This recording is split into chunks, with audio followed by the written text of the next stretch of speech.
नमस्कार, मैं हूं शिखा शुक्ला और आप देख रहे हैं एमपी दर्पण न्यूज। आइए रुक करते हैं आज की ताजा तरीन बड़ी खबरों। गौकशी के मामले में 2 गिरफ्तार। बजरंग दल छपारा ने सौंपा ज्ञापन। सिवनी जिले के छपारा से लगभग 40 किलोमीटर की दूरी पर स्थित ग्राम बर्रा में कल रात को गौकशी की घटना घट जाने से समूचे ग्राम और छपारा तहसील में रोष व्याप्त है। घटना को अंजाम देने वाले 2 व्यक्तियों को पुलिस ने रंगे हाथों गिरफ्तार कर जेल भेज दिया है। नगर निरीक्षक खेमेंद्र जैतवाल को जैसे ही सूचना मिली, तुरंत टीआई जैतवाल अपनी टीम को लेकर घटना स्थल पहुंचकर गौकशी करने वाले हत्यारों को रंगे हाथों पकड़ लिया गया। हम आपको बता दें कि यह गांव केवलारी विधानसभा क्षेत्र के विधायक रजनीश हरवंश सिंह के निवास बर्रा में आता है। उस विधायक रजनीश सिंह कुछ काम से नागपुर गए हुए थे और जैसे ही उनको इस बात की सूचना मिली तो वह भी दंग रह गए। जब उनसे पूछा गया तो उन्होंने कहा कि धार्मिक भावनाओं से जुड़ा गांव में बाहर से आकर लोगों ने ऐसा कृत्य किया है, उनको कड़ी से कड़ी सजा मिलनी चाहिए। वहीं दूसरी ओर हिंदू संगठन और बजरंग दल छपारा ने ज्ञापन सौंपा, दोषियों के ऊपर कड़ी से कड़ी कार्रवाई करने की मांग की है। एमपी दर्पण न्यूज तहसील संवाददाता चंद्रशेखर त्रिवात्री छपारा। जिस तरीके से बर्रा गांव में गौवंश की हत्या का मामला सामने आया, क्या कुछ पूरी कार्रवाई हुई? कल रात करीबन 7:30 बजे मुखबिर द्वारा सूचना प्राप्त हुई हमको कि ग्राम बर्रा में साधक सिवनी से एंट्री करते समय फर्स्ट वाला जो मकान है वहां पे 2 व्यक्ति अंदर हैं और गाय काट रहे हैं। सूचना पे तत्काल पूरे स्टाफ को लेके तत्काल जाकर मौके पे जाके कार्रवाई की गई। गोमांस जब्त किया गया और गो अवशेष जब्त किए गए और तत्काल पशु चिकित्सक को मौके पे बुला के पोस्टमार्टम कार्रवाई भी कराई गई और तत्काल दोनों आरोपी इसमें गिरफ्तार हो चुके हैं। दोनों को हमने रवाना कर दिए सिवनी माननीय न्यायालय। एक आरोपी है राम कुमार, पिता गुलाब सिंह अहिरवार, ये गणेशगंज का रहने वाला है, करीब उसकी उम्र 48 साल है। और दूसरा आरोपी है राजकुमार, पिता घूरो अहिरवार, ये साधक सिवनी का रहने वाला है, 40 साल का है। दोनों को गिरफ्तार करके माननीय न्यायालय भिजवा दिए।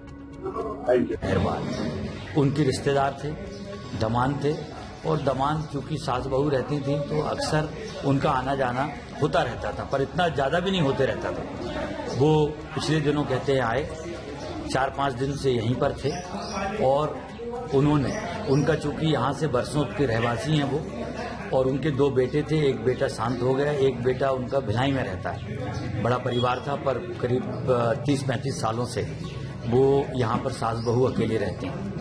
दमाद आया, 4-5 दिन से यहाँ रह रहा था और कल उन्होंने एक बछिया को उन्होंने ये वारदात कर दी।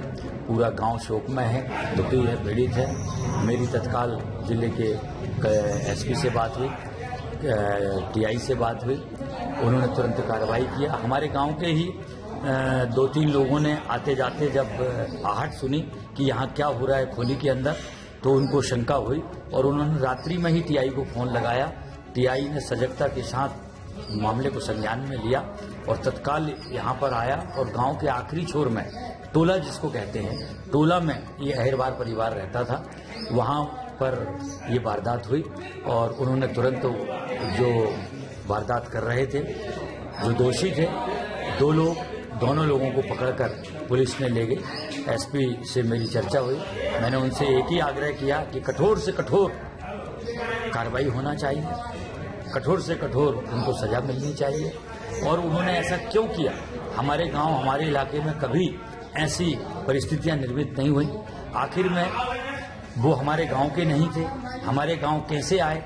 रिश्तेदारी के कारण आए। रिश्तेदारी का फायदा उठाकर उन्होंने इतनी बड़ी वारदात को अंजाम कैसे दिया? उनको कहां से सह मिली? इसके पीछे उनकी मंशा क्या थी? इसके पीछे उनका उद्देश्य क्या था? मैंने जिले के कप्तान एसपी से बात किया, टीआई से बात किया कि इसकी सूक्ष्म जानकारी इकट्ठी करना चाहिए कि आखिर कर एक धार्मिक गांव में, जिसमें कि हमेशा धर्म का काम होते रहता है, मेरे गांव में सुबह 4 बजे से ब्रह्म मुहूर्त में हमारे गांव के पुरोहित जी उठते हैं और माँ भगवती की पूजन अर्चन करते हैं। हर 15 दिन में रामायण मंडली का आयोजन होता है। आज से नहीं, बरसों से हमारा गांव बहुत धार्मिक आस्था का केंद्र बिंदु रहा है। धार्मिक धर्माचार्यों का आवागमन रहा है। इस पवित्र गांव में इस तरह की वारदात करना निश्चित रूप से किशोर इंगित कर रही है।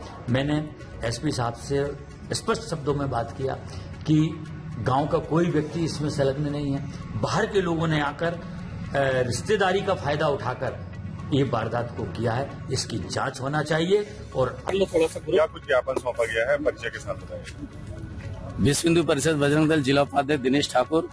चूंकि कल 6 बजे मेरे पास सूचना आई कि बर्रा ग्राम में गौ हत्या कर दी गई है, हम तत्काल पहुंचे। इसके पूर्व 5 मिनट पहले पुलिस प्रशासन भी पहुंच चुका था। रंगे हाथों काटते हुए आरोपी को पकड़ा गया और गौ मांस जब्ती बनाकर थाना लाया गया। और जो आरोपी 2 हैं वो यहाँ पर पुलिस की गिरफ्त में हैं और एक व्यक्ति फरार है और अन्य भी हो सकते हैं। और इसके पीछे क्या राज है और कौन कौन लोग हैं, हम शासन प्रशासन से निवेदन करते हैं कि कौन व्यक्ति है जो मांस सप्लायर है, जो काटने वाले और कोई हैं और सप्लायर और कोई हैं, तो हम वहां तक पहुंचे और जो व्यक्ति इसमें दोषी पाया जाता है प्लस मांस बेचने वाला प्लस लेने वाला, उस पर कार्रवाई हो। इसके लिए हम सभी सर्व समाज के लोग, संगठन के लोग सभी यहाँ पर मौजूद हैं। आज हमने ज्ञापन के माध्यम से पुलिस प्रशासन को यहाँ थाना में अवगत कराया। यदि कठोर कार्रवाई नहीं होती है तो 24 घंटे के अंदर उग्र आंदोलन की तैयारी हम करेंगे और सभी लोग हम आंदोलन करेंगे। इसमें सर्व समाज सभी लोग साथ में बहुत दुखित हैं। हम संगठन लोग, जिस समाज ने हम गाय का दूध पीते हैं, उस गाय की हत्या करते हैं तो हम बर्दाश्त नहीं करेंगे। और यदि कल के कोई घटना होती है तो शासन प्रशासन जिम्मेदार होगा। राम कुमार अहरवाल, श्याम अहरवाल जो पटिया नाम से जाना था, छाप उसकी, और राजकुमार, ऐसे 3 आरोपी हैं और अन्य लोग भी हैं। जो हमारे ग्राम बर्रा में इस प्रकार जो घटना हुई, जो हमारे केवलारी विधानसभा के विधायक जिनके गांव में ये घटना हुई, बहुत अशोभनीय है और बहुत निंदनीय है। हम भी उनसे निवेदन करते हैं विधायक महोदय से कि इसमें आप भी सहयोग करें और कड़ी से कड़ी कार्रवाई की मांग करें। अब तक के लिए बस इतना ही, फिर मिलते हैं ऐसे ही बड़ी खबरों के साथ। जब तक के लिए दीजिए मुझे इजाजत और देखते रहिए एमपी दर्पण न्यूज। अधिक खबरों के लिए चैनल को सब्सक्राइब करिए। धन्यवाद।